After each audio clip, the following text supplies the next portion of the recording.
আজকে একটা স্পাইসি খুব টেস্টি উইংস এর রেসিপি শেয়ার করব। তো ভিডিওটা অবশ্যই সেভ করে নিবেন অথবা শেয়ার করে নিজের টাইমলাইনে রেখে দিবেন। তো জিম থেকে আমি ক্ষুধার্ত হয়ে বাড়ি ফিরে গেলাম।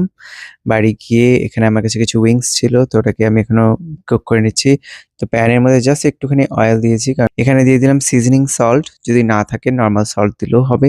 এখানে আমি দিয়ে দিচ্ছি টাকো সিজনিং, যদি না থাকে তাহলে জিরা, আদা, রসুন, লেবুর রস আর একটুখানি পেঁয়াজ বাটা দিলেও হবে। সাথে এড করে দিলাম একটু কাশ্মীরি লাল মির্চ, আর এর সাথে পেঁয়াজ, রসুন আর কাঁচা লঙ্কা একদম ফাইনলি চপ করা অথবা বাটা দিলেও হবে। এরপর একটু জল দিয়ে এটাকে ১০ মিনিট কুক করতেই এড করে দিচ্ছি সয়া সস, টমেটো কেচাপ, সব দিয়ে মোটামুটি সসটা শুকিয়ে আসা পর্যন্ত এটা কুক করলেই হবে। একটুখানি নেড়েচেড়ে দিতে হবে উইংসগুলো, যাতে সব দিক থেকে সসটা ভালো করে কোট হয়ে যায়।